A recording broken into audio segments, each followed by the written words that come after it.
Bonjour et bienvenue à leçon 8 de College of Piping. Aujourd'hui, nous allons étudier la théorie de la musique. Nous devrons maintenant prendre le temps d'examiner plus en profondeur quelques notions de solfège. Ne croyez pas la rumeur prétendant qu'il est difficile de lire la musique, car c'est en effet très simple. Dans peu de temps, vous serez capable de lire un morceau aussi vite que vous êtes capable de lire un journal ou un livre. Nous allons commencer avec la portée ou the stave en anglais. Nous avons vu que la portée consiste en 5 lignes. 1, 2, 3, 4, 5. Utilisées pour représenter les différentes notes de l'échelle.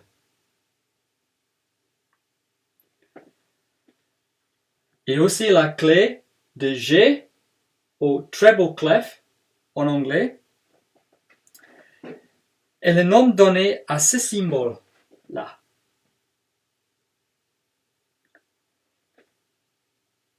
Qui est simplement une très ancienne forme de lettre G majuscule. En musique de cornemuse, vous constaterez qu'elle s'enroule toujours autour de la deuxième ligne de portée pour indiquer que cette ligne est celle de G. Là. Durée ou bien duration. Vous devrez être maintenant capable de jouer les notes et grosses notes exactes de n'importe quelle air simplement en observant la position de la tête sur la portée. Par exemple, ici, nous avons la note D. Et là, nous avons la note G grace note.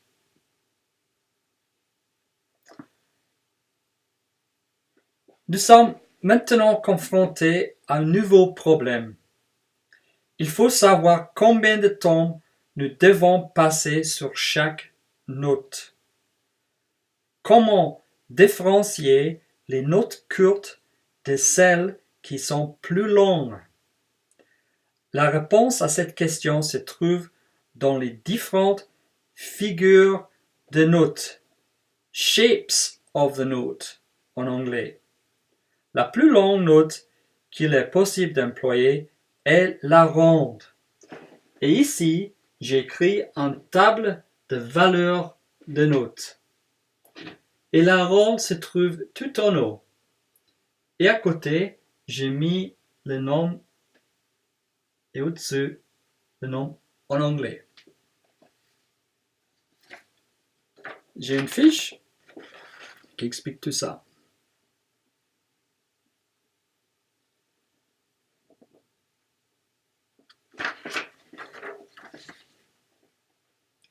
Comme vous le voyez, elle est vide et ne possède pas de amp. Ça, c'est la ronde. Deuxièmement, nous avons cette note-là. La moitié d'une ronde est symbolisée ainsi. C'est la blanche, ou minimum en anglais. La moitié d'une blanche, donc, est quart d'une ronde, est appelée la noire. Quart d'une ronde, la noire. Ou en anglais, crotchet. La moitié du noir, c'est la croche.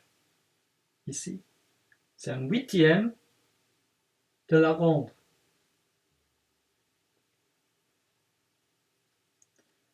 Une sixième de la ronde,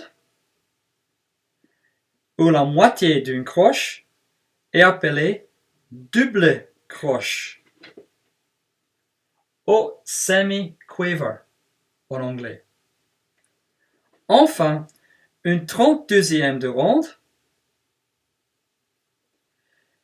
est une triple croche, ou en anglais demi-semi-quiver,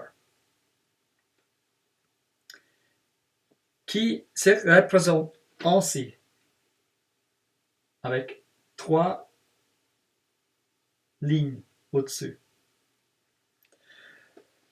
Pour résumer les principales figures de notes utilisées en cornemuse, en laissant tomber la ronde et la blanche, qui sont très rares, sont la noire,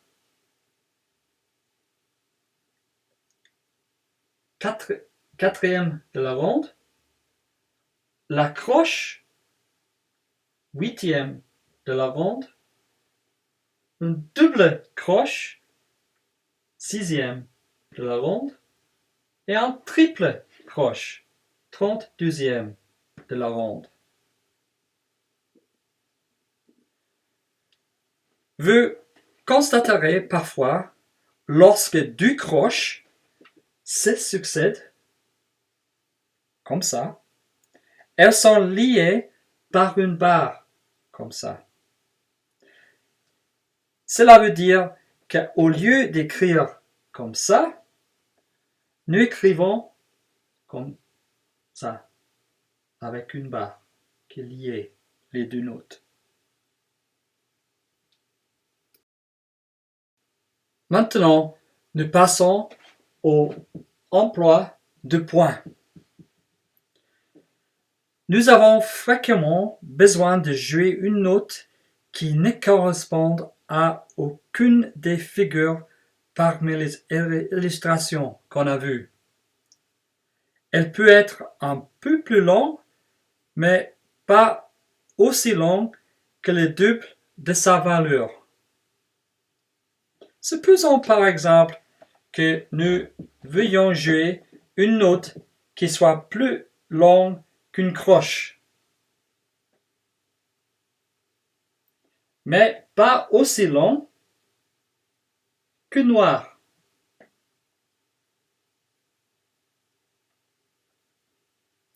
Qui est égal à 2 croches. Il paraît alors évident qu'il faut créer une note égale à une croche plus une demi. On appellera cette note une croche pointée.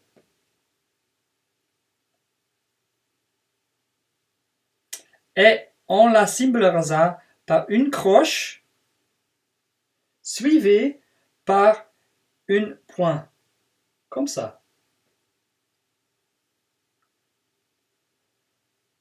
Le point placé derrière les notes rallonge celle-ci de la moitié de sa valeur, c'est-à-dire la noire pointée est égale à 3 croches. 1, 2, 3. Ou bien sûr, une croche pointée, comme ça, est égale à 3 doubles croches, etc.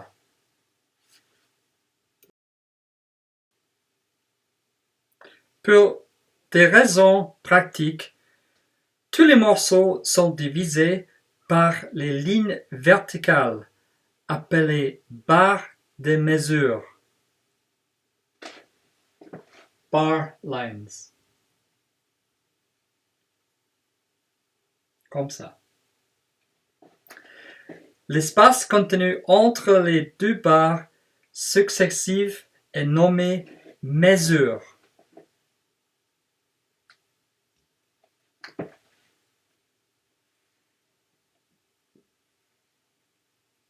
Ça c'est une mesure, deuxième mesure. En général, chaque mesure d'un morceau donné contient la même valeur totale des notes. Ceci implique que le temps total passé sur chacune des mesures est le même. En d'autres termes, les mesures sont des divisions égales et pratiques dans un morceau.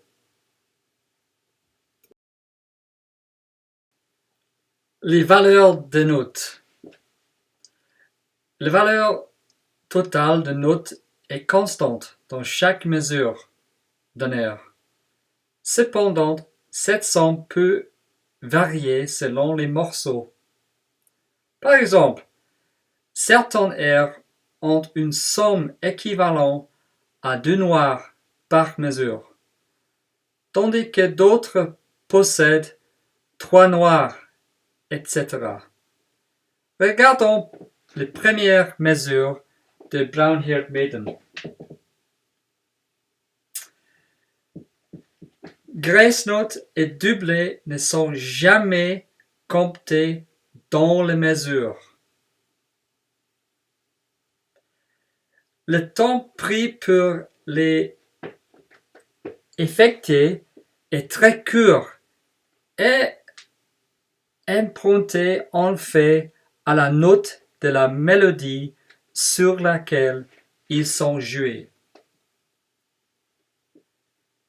Les deux premières notes de la mesure 1 sont D, une croche pointée, et C, une double croche. Une croche pointée équivaut à 3 doubles croches. C'est pourquoi une croche pointée plus un double croche égale 4 triples croches. Et aussi 2 croches égale une noire. Ainsi, les deux premières notes ont un total équivalent à une noire, soit quart de ronde. De la même manière, nous pouvons additionner la valeur des figures des autres notes et nous trouverons un total de 2 noirs dans la mesure.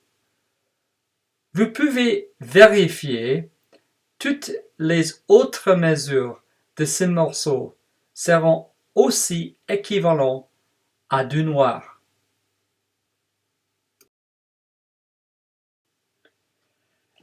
Les chiffres de mesure or time signatures.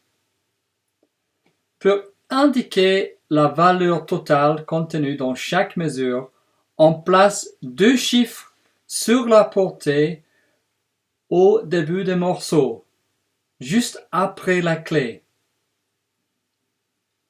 Ces chiffres indiquent la durée de la mesure. Si chaque mesure d'un air contient l'équivalent de 2 noirs, alors le chiffre indique 2 noirs. De plus, une noire est également le 4 d'une ronde. Il est donc plus simple de s'indiquer 2, 4. C'est-à-dire 2 fois la noire dans chaque mesure et la valeur de note est la noire, en quatrième de la ronde. Et dans un 2-4, on trouve 2 battements par mesure.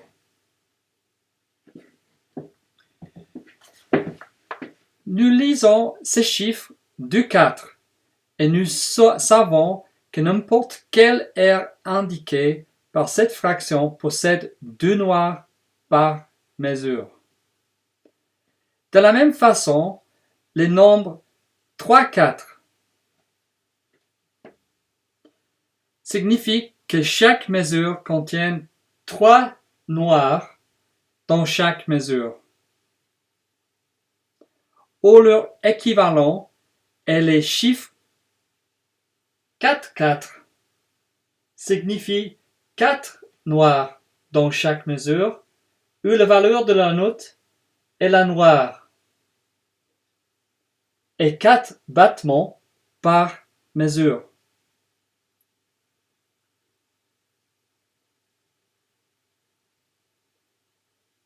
Le chiffre 4, 4 se lit 4, 4 et est aussi nommé en anglais common time, temps habituel ou commun. Pour cette mesure, il est fréquent de remplacer les chiffres par la lettre C majuscule de common. The brown-haired maiden, contenant l'équivalent de 2 noirs dans chacun de ces mesures, est une 2, 4. En revanche, Scott Swahey est une 6, 8, car elle possède l'équivalent de 6 croches par mesure. Un 6, 8.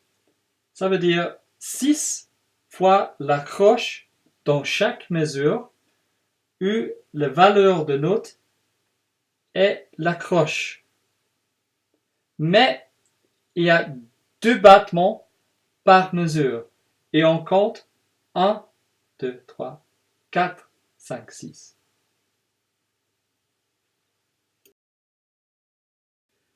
Les battements, or beats. Vous aurez probablement souvent remarqué que battre la mesure est très important pour soutenir la musique. Le sonneur de cornemuse garde le tempo en marchant au tape de pied sur place. L'on bat chaque noir dans la plupart des morceaux.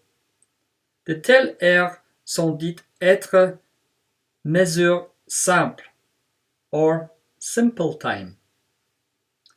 En ce qui concerne Brown-Haired Maiden, le chiffre de mesure 2, 4 nous indique non seulement qu'il y a 2 quarts de ronde par mesure, mais aussi qu'il y a 2 battements par mesure. Le rythme, or rhythm. Dans tous les genres de musique, l'on trouve des notes accentuées ou marquées, tandis que d'autres sont plus faibles. La mise en valeur de certaines notes à intervalles réguliers produit une sorte de pulsation. Ce phénomène est le rythme. Comme nous l'avons déjà vu, l'accentuation sur la cornemuse est réalisable à l'aide de graisse notes. Tentez l'expérience de faire plusieurs choses à la fois. Prenez votre partition de Scott Swahey, essayez de la chanter en tapant du pied et en suivant la musique en même temps. Peu importe la beauté et la qualité de votre voix. Après avoir essayé cela plusieurs fois, et quand vous pensez battre du pied de la manière juste, inscrivez alors des accents, comme celui-ci,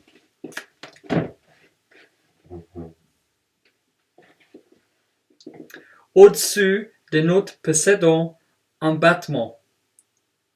Faites ceci avant de poursuivre votre lecture.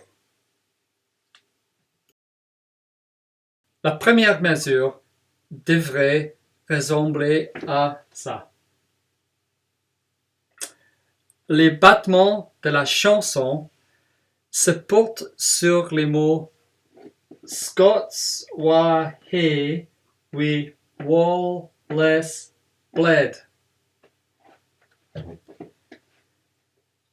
Ainsi, les notes correspondantes doivent être accentuées. Complétez le reste de l'air avec les battements dans votre livre. Maintenant, vous pouvez constater les quelques règles suivantes. D'abord, il y a 2 battements par mesure, car c'est une mesure 6-8. Deuxièmement, la première note de chaque mesure possède un battement. Dernièrement, le second battement de la mesure ne se trouve jamais sur la dernière note. La règle numéro 1 démontre que le nombre de battements dans chaque mesure dépend des chiffres indicateurs de mesure. Les règles numéro 2 et numéro 3 sont vraies pour toutes les mélodies sans exception. Elles devraient vous aider à battre correctement la majorité de morceaux que vous apprendrez. Inscrivez aussi les mêmes marques d'accentuation sur votre copie de Brown-Haired Maiden. Quand vous maîtrisez cette mélodie, essayez de battre la mesure en tapant du pied lorsque vous jouez. Très important. Souvenez-vous qu'il faut être capable de très bien jouer un air avant de pouvoir battre la mesure. En apprenant un morceau, il faut sacrifier la mélodie et les battements pour une exécution de doublets et autres nouveaux mouvements difficiles. Merci et bonne chance.